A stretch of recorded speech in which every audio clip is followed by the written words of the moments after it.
अस्सलाम वालेकुम जी। अबसार आलम साहब पाकिस्तान के सीनियर सहाफ़ी साबिक़ चेयरमैन पैमरा जो है उनके ऊपर हमला हुआ, उनको एक गोली मारी गई जो कि यहाँ से दाखिल हुई और पीछे से निकल गई। यहाँ से उसका सिर्फ छोटा सा होल है, पीछे से निकलते हुए वो जो है उसका बड़ा होल है और उन्हें ये तस्वीर जारी करना पड़ी अपने दोनों जो सुराख उनके जिस्म के अंदर हुए उनकी। अब यहाँ तक मुझे याद पड़ता आंतें शांतें होती हैं, इसलिए एंडोस्कोपी वगैरह करने की ज़रूरत पेश आई ना डॉक्टर्स को। इसके ऊपर अजीब जो है वो एक मचा, जिसे कहना चाहिए कि जिसे कहना चाहिए कि एक मतलब कि अजीब मसला खड़ा हो गया ना, और लोगों ने अजीबो गरीब बातें शुरू कर दी। पहले जो था दोगली इबलागी जंग के जो मुजाहिदीन हैं, 5वीं पुश्त के दोगली इबलागी जंग के मुजाहिदीन जो हैं, ये जनाब कूद पड़े और उन्होंने कहा कि गोली तो लगी नहीं है। अच्छा जी, तो फिर क्या हुआ? ये जी ड्रामाकार है। और उसने उन्होंने ठीक ठाक रज रज के बकवास की, भौंके वो कुत्तों की तरह पूरी तरह भौंके। और फिर बेचारे को अपनी गोलियों की तस्वीर जारी करना पड़ गई गोली की।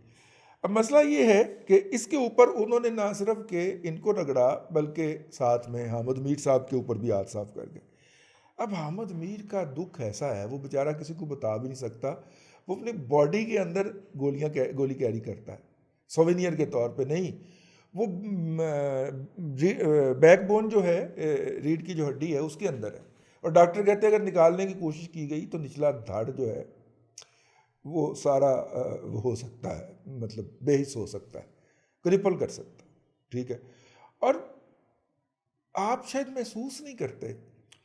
हामिद मीर साहब से मुझे बहुत इख्तलाफ है उनकी बहुत सारी बातों से। ठीक है, ख़ास तौर पे जब वो घूम घूम के उन्हीं की गोद में जाके बैठने की कोशिश करते हैं उस हवाले से, और अब भी कोई मौका नहीं छोड़ते। लेकिन यार, आप उन्हें प्रोग्राम कंडक्ट करते हुए देखें, जो चेहरे उसके चेहरे के ऊपर बाज़ औक़ात करब उठता है। चूँकि मेरे पे खुद पे गुजरी है ना, तो ये दर्द की टीसें हैं जो कभी कभी उठ पड़ती हैं। तो वो जिस तरह वो बंदा बर्दाश्त कर रहा होता है उस वक्त, ठीक है ना, वो शायद वो मतलब कि दर्द इश्तराक है, दर्द का मुश्तरक होना है, तो इसलिए मुझे पता चल जाता है कि अब इसको कुछ हुआ है। ठीक है, कहीं ना कहीं ज़ाहिर है वो एक अजनबी मटीरियल है, वो गोली जो है उसका छरा जो है जो अंदर है और रीढ़ की हड्डी में पेवस्त है, वो अजनबी मटीरियल है। बॉडी की ये खसूसियत है कि वो अजनबी मटीरियल को कबूल नहीं करती। वो हर उस मटीरियल को कबूल करेगी जिसको वो अब्जॉर्ब कर सके, अपना हिस्सा बना सके। जिसको अपना हिस्सा नहीं बना सकती उसको वो उगलने के लिए बेचार रहती है। ये जिस्म के और उस मटीरियल के अंदर एक जंग रहती है। तो उस जंग के नतीजे में ये जो दर्द और आहो बका ये सारी चीज़ें होती हैं, तो वो उतरती हैं वहाँ पर। ठीक है, और हामिद मीर साहब इज़ नॉट एन एक्सेप्शन। उनको भी दरमियान में घसीट लिया गया, लपेट लिया गया। तो फिर हामिद मीर साहब ने भी मैदान में आके फिर आगे से जवाबी फायरिंग की। अब उसके ऊपर दोगली इबलागी जंग के जो पिल्ले हैं, उन्होंने जो कुछ का अपने आर्गूमेंट में डाला, वो थी इंडिया की फिल्मों के, पुरानी घटिया फिल्मों के घिसे पिटे डायलॉग। अच्छा, अब हमने तो आपको जनाब रकम दी थी कि आप भारत के, आपने कहा था भारत की तरफ से सकाफती जंग बहुत ज़्यादा हम पे मुसल्लत हो गई है और उसके हवाले से आपको पैसे चाहिए। आपके एक vice chief of army staff भी जो थे उन्होंने भी हिर्ज़े जहाँ बनाए रखा, अगरचे पता नहीं आजकल किस सिविलियन असाइनमेंट पे होंगे। उन्होंने बड़ी तकरीरें की 5वीं पुश्त की दोगली इबलागी जंग के बारे में। तो हमने भी टीवी के ऊपर फरमाइशी तौर पे बहुत सारे प्रोग्राम किए। लेकिन सर, आपने तो उनके खिलाफ जद्दोजहद करनी थी।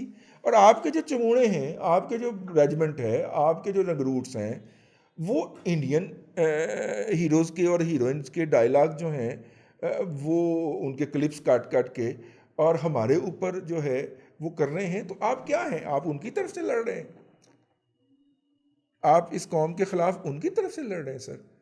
ठीक है, ये सवाल है, ये रेज करना बनता है कि 5वीं पुश्त की दोगली इबलागी जंग तो आपने भारत के खिलाफ लॉन्च की थी।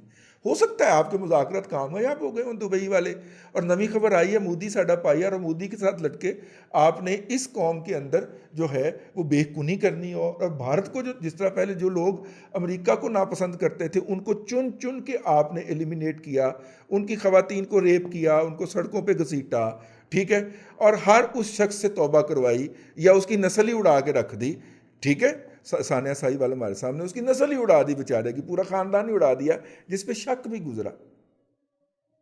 ठीक हो गया सर? ठीक है ना? तो क्या अब हर ये जो है, ये हर उस शख्स के ऊपर गुजरेगा जिसको कल तक आप कहते थे कि मोदी का नाम सिर्फ मोदी नहीं लेना, साथ में फाशिस्ट मोदी भी कहना, नवाज शरीफ का नाम नाअहल नवाज शरीफ के साथ लेना। ये सर आपकी हिदायत थी ना जी, व्हाट्सएप के ऊपर आई हुई, मैं सबूत पेश कर सकता हूँ। तो अब क्या वो फाशिस्ट मोदी कहने वाले इसी जुर्म में रगड़े जाएंगे सर?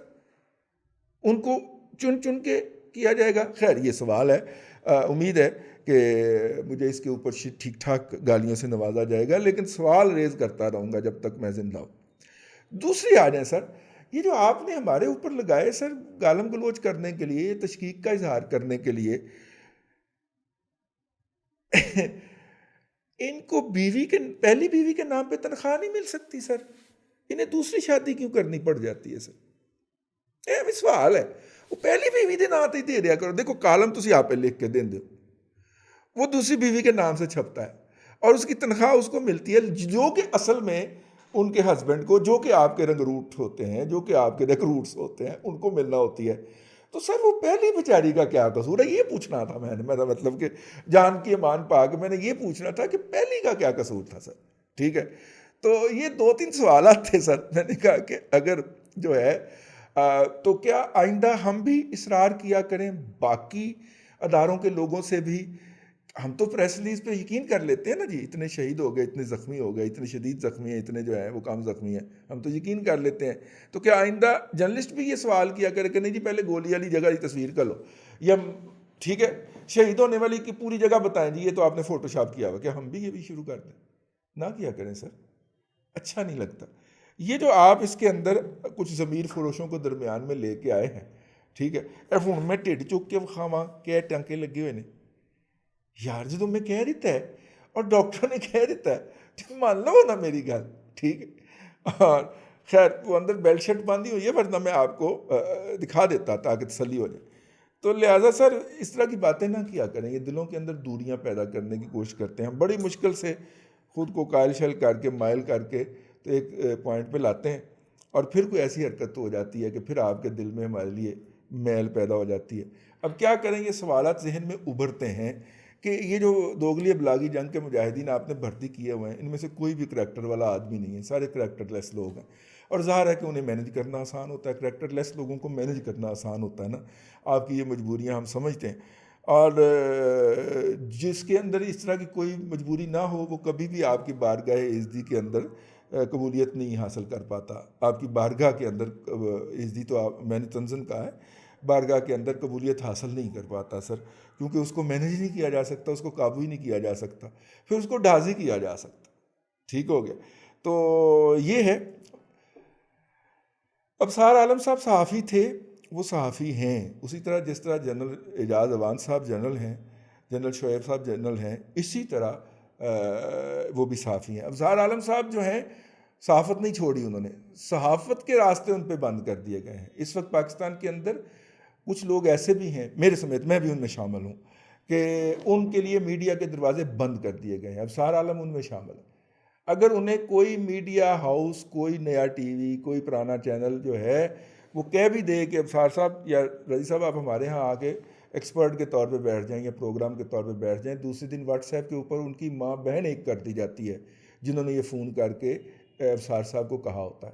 तो अबसार साहब जबरी बेरोज़गारी भुगत रहे, वो सहाफ़ी हैं, तो बजाय इसके कि ऐसे मौके पे अपने एक दोस्त का साथ दिया जाए कि वो जबरी बेरोज़गारी भुगत रहा है, उसको किसी इदारे में और लाहौर में बहुत सारे लोग ऐसे हैं, लेकिन वो चूँकि उनके प्रोफाइल लो हैं, रिपोर्टर हैं, सब एडिटर्स हैं, तो उनसे माजी में रेड लाइन क्रॉस हो गई है, तो उन बेचारों को भी की भी कहीं एंट्री नहीं है। ठीक है, इसी तरह अबसार साहब की भी पाकिस्तान के मीडिया के अंदर कहीं एंट्री नहीं है। वो जहाँ पे भी जाते हैं वहाँ पे उनके जाने से पहले उस गली में मुझसे पहले मेरे अफसाने गए, उनके अफसाने पहुँच जाते हैं और समझा दिया जाता है मालकान को और वहाँ के जी इंतज़ामिया होती है कि इसको नहीं रखना। इसमें उसका तो कोई कसूर नहीं है ना। क्या अबसार आलम की जो मेंबरशिप है, लाइव मेंबरशिप, वो प्रेस क्लब ने ख़त्म कर दी है या यूनियन ऑफ जर्नलिस्ट ने ख़त्म कर दी है? अगर नहीं की और एजाज़ के तौर पर रखी हुई है तो इसका मतलब है किसी और को भी ये हक नहीं पहुंचता कि वो उनके सहाफ़ती क्रेडिबल जो हैं क्रीडेंशियल्स जो हैं उनके ऊपर कोई सवाल उठाए। ठीक है, इसलिए तमाम अहबाब जो अगयार का काम सर अंजाम दे रहे हैं उनसे दस्त बस्ता गुजारिश है कि ऐसा ना करें। हम जब जवाब देते हैं तो वो फिर उनको शिकवा हो जाता है कि हम के साथ जर्नैल क्यों लगाते हैं, उनकी मिसाल क्यों देते हैं। खैर, आपके लिए इतना ही। अगले वीलाग में आपसे फिर मुलाकात होगी। अब सार साहब जो हैं वो घर जाने के ऊपर मुसर हैं। 2 दिन के बाद ही तीसरे दिन पे इसरार करके उनको रखा गया है। बुनियादी तौर पे वजह क्या है? खर्चा है ना जी, अस्पताल का पड़ रहा है। पता है सफ़ेद पोश आदमी का क्या हाल होता है। एक दिन अस्पताल में आप रह जाएं तो मतलब कि नहीं कर पाते ना। और ख़ास तौर पे जो जब भी बेरोज़गारी भुगत रहा हो वो तो ये सोच रहा होगा ना कि इतों बिल किन्ने देना है और किमें देना। ये ट्रेजिडी है जी, हाँ होती है।